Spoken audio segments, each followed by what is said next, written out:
web considerations. See, in this outline, we are going to know about the introduction part of this and what are the threats we have at web level and what are the approaches we have to follow for this. See, coming to the introduction part of this, there is nothing but web is nothing but www, so World Wide Web, which is a form of client-server structure. We know this very well. So when a user enters into a particular website, he or she will be asking for a particular request, and that request will be sent to the server, and if server is readily available, it will respond to that and user will be getting that service, right? So user will be getting the services only when the server is appropriately reacting. So who is the user here? The client. So we say client is the user and server is the application where it is providing few services to this particular client, right? So all this client and server will be working at internet level. Okay, so we should be knowing this point first, right? So when we are discussing about client server architectures or client server applications, all the applications will be running over internet, right? So when we say internet, there is one point internally that we are going to discuss about connection type of the communication, right? So that may be TCP or UDP, whatever it is. So there we need transport layer security also, right? So nowadays web is vulnerable because there are n number of opportunities available for the attackers where they can attack system one, a host system, or is a network, or is a traffic, or is a server itself directly, or else database or a cloud, so whatever. So there are a number of vulnerable systems readily available for the attackers, right? So if they are getting that kind of chance, why they will leave, right? So they will be attacking, keep on attacking. So when they can attack a system, when the system is vulnerable. So when we say a system is vulnerable, means it is weak. So it can readily attacked by, it may be a victim by an attacker. So it is not robust as the other applications, we can say, right? So when there is such kind of vulnerable things available, then only the attackers will get that loophole and they will start attacking our system, right? So this attacks may be demotivating the user, or else that may be transaction loss, or else that may be reputation loss, or else that may be data loss, or else that may be anything which are reacting, which are dependent on the servers, right? So when we are discussing about client server, we should know the consequences if our server or if our web server is weak, vulnerable. So that is the reason we should maintain our web servers very robust. Which are not accepting any, which are not acting as a victim to the attackers. So we should maintain our servers in that way. Like we should never undermine our web servers, right? So the other thing is in the attacker point of view, if we are connected to a server through a local site, what should be the remedies we have to follow?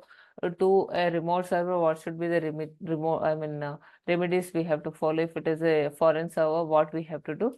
So all these things we have to know in depth when we are about to provide security at internet level.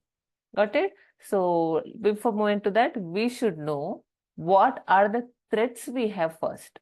So threat is an any action which may take place. Like attack is nothing but which has been already taken place. Vulnerable is nothing but the weakest point in our system. Threat is nothing but if your system is vulnerable at that point, you may get this kind of attack. So you may get as a chance of getting the attack. So that chance of getting the attack is a threat. Got it? So now you got the difference. Now let us discuss all the threats in the services point of view. So what are the services we have? Integrity, confidentiality, denial of service, and authentication. See, when we are discussing about integrity, so our data should not be changed from sender to the receiver. Whatever the sender sent must be same whatever the receiver received. Like what are the threats we may face? So threat may be getting of chance of modification of the user data. Right? You may have modifications in between. You may have Trojan horse of your browser. So Trojan horse may be diverting your data to some other browser, and modification of the memory or the message traffic.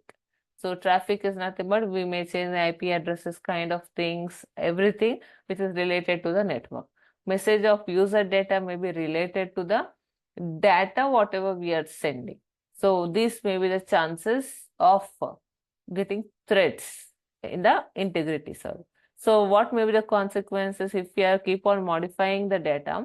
You may lose your data, you may compromise with the data, and your vulnerability to other threats also. See, once a Trojan horse enters into your system, then that may be affecting to other threats also. I mean, you are inviting other threats also.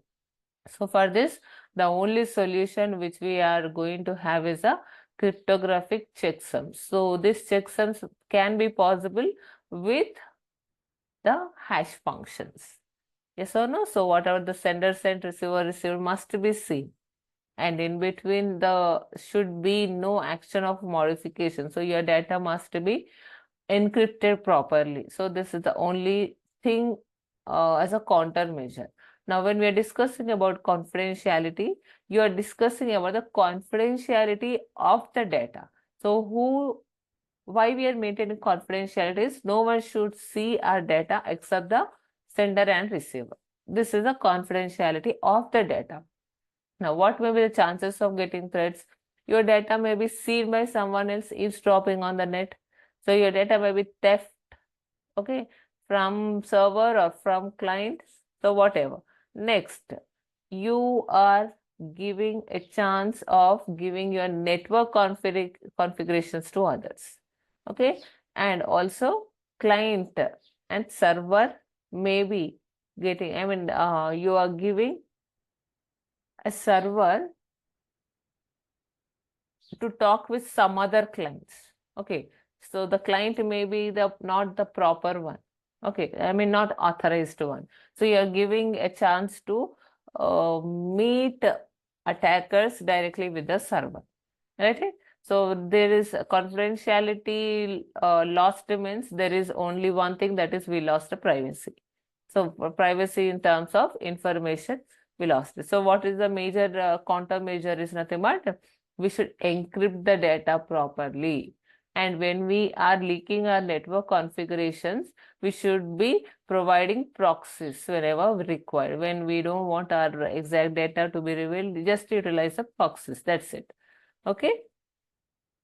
And denial of service is very, very important, and which is having high effect, and which is very hard to prevent also. Very hard to prevent because there is no proper countermeasure.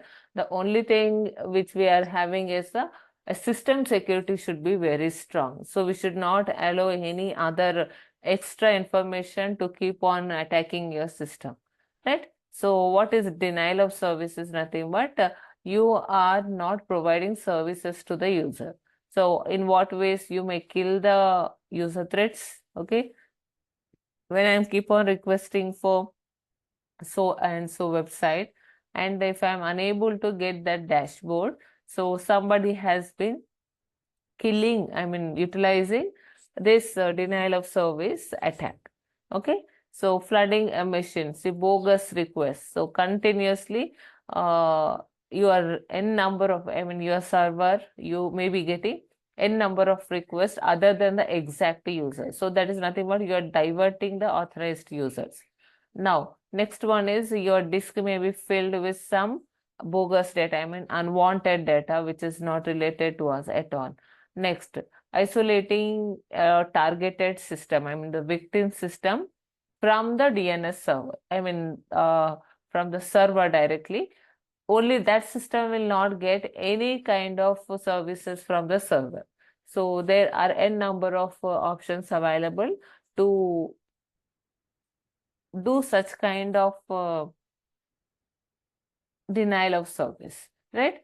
Now, next one is what are its consequences? So coming to the consequences, you will be miscommunicating with the server directly. So that is nothing but disruptive. Next, annoying. Annoying means you will be getting continuous requests which are bogus requests. So your system will be crashed out at one place. Okay. Prevent user from work done. So obviously, right, if you are getting n number of unwanted data, you cannot be able to do your proper job. So this is a countermeasure wise, it is very difficult to prevent, but we can take few measures to have a system strong first of all. So where we should not get any extra bogus request without a permission kind of things we have to maintain. Okay. Now authentication. See, authentications wise, who is sending the data? Who are the legitimate users, who are the authorized users. So in this kind of service, the attacks which may get, I mean the threats which may get are impersonations. So acting like me, acting as my colleague, and in place of him, I will be keep on posting some unwanted data to the higher officials. Now, higher officials will be thinking that so and so user has kept the data, the credentials belongs to him. Got it? But the original attacker is me, right? So impersonation is nothing but acting like some other user and making others to trust us, right? And data forgery. So this is nothing but in place of one's signature, I'll place my signature and I'll send to the other party, right? So this is nothing but a reputation will be lost, obviously. Misrepresentation of user, right? Believe that false information is valid. So data forgery, if you are doing data forgery, means in place of so and so user, I'm sending my data with my signature and sending to you. So the only solutions which we are going to countermeasure for this as a cryptographic algorithms. Got it? So these are the security threats we have. Now, what are the approaches? I mean, the approaches in terms of protocols, right? Those are the standards wise, algorithms wise, what happens. These are the protocols exactly which we are going to utilize a proper with a proper header formats, proper payloads and everything. Got it? Now, what are the approaches we have at the application level first? See, application level, already we discussed SMIME and Kerberos for the Kerberos is an authentication protocol and SMIME is an email security protocol, right? So if we can provide these two properly, our application level will be working better. Next, transport layer wise, and see here, SMTP is for the simple mailing transfer protocol. This is a hypertext transfer protocol for sending your file transfer protocols, and your internet will be working with this HTTP and all. Okay. Now, next, UDP and TCP are for the connection purpose and IP is for the configurations purpose, right? Now, transport layer security will be with respect to SSL and TSL. So when we have TCP, UDP involved in the transport layer for the connection purpose, at the same time, we have to check SSL and or TSL also. So SSL is nothing but secure socket layer, TSL is a transport layer security. So we have to use either of this to provide proper security at the transport layer. The only layer which is left on the top is a network layer. See, at the bottom is a network layer. So network layer security will be possible only with the IP version, that is IP security, right? So application level, we say Kerberos and SMIME. So we know already these two protocols. Transport level wise, we have SSL and TSL. We are going to discuss this in the next upcoming sessions. Next, even network layer IP security also will be included in the upcoming sessions, right? So these are about the web considerations we have. If you have any doubts in this, just feel free to contact. Thank you for listening. and we are going to sign off. Thank you.